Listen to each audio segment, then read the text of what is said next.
Apat po ito na garden set. So, 1, 2, 3, and 4. Ang haba po nito ay nasa 1 meter. Tapos ito, ang lapad niya ay 60 centimeter.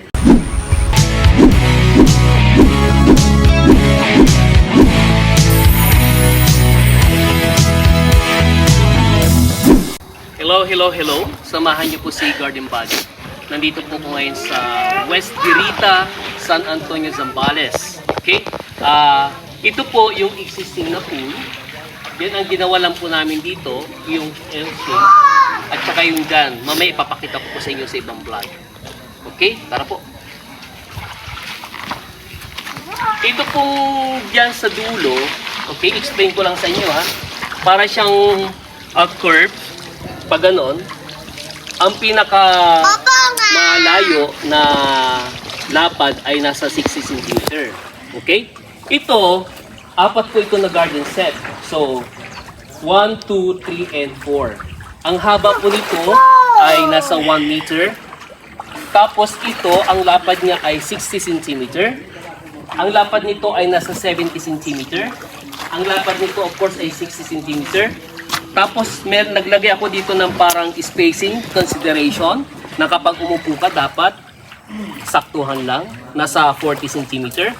Kaya may allowance pa siya na 15 cm dito sa gilid. Naglagay ako ng allowance na 15 cm dito sa harap. Ito po, totality, nasa 2.8 meters. Okay? So, honestly, dalawa po yung additional na upuan.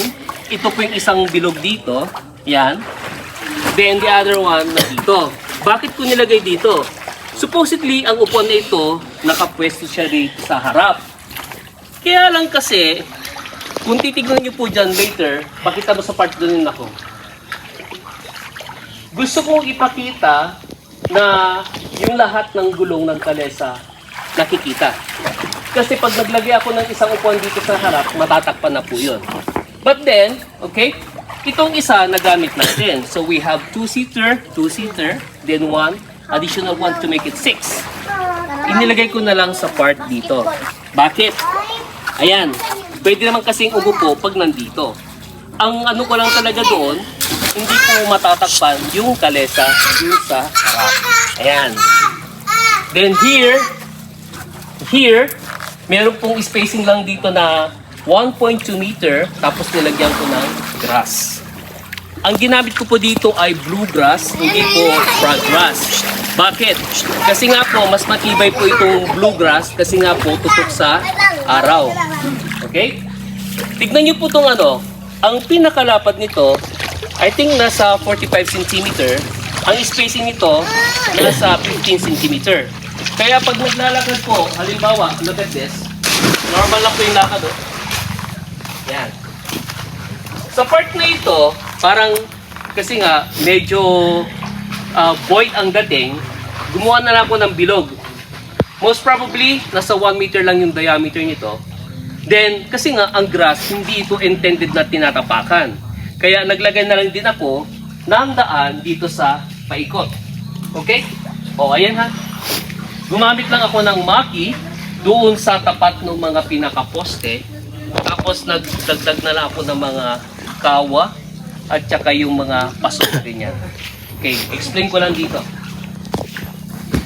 Dito sa makina ito, okay, ginawa ko dito sa baba yung pikara. Para pag lumaki ito, merong green tapos something red. By the way nga pala, no, nakalimutan ko sabihin. Ang maganda kasing application kapag naglalatag ng ganitong garden stone na kulay puti, dapat unahin mo ng lalatagan natin ng gravel, no? Ito, nasa 3/4 ito. Combination of 3/4 at saka 1/2 inch na graba. So, pang ilalim, yung graba, then pinaibabawan ng garden stone. Yan. So, yun lang naman po yun, no? Ang approach lang po natin dito, it's a color variation. Itong pandamos kasi, ito yung parang pandan na kapag nagtagal, maganda po yan. So from yellow, tapos meron akong ditong ginamit na triangulares, no? Itong part na to, yung parang heart, yung shape ng pinakadahon. Then We have here maki, bandang huli, magiging conical in shape. Tapos meron ako dito na ikara sa ilalim. Then of course, from green ng bluegrass, dahil magkakaroon dito ng boundary, kasi nga po ito lagi natatapakan, kaya hindi pwedeng lagyan ng grass. Then nilatagan ko na lang ng garden stone. So again po, no, sa mga hindi pa nakapag-subscribe sa aking YouTube channel, subscribe na rin po kayo. And that is Gaylord, your garden buddy. Bye-bye.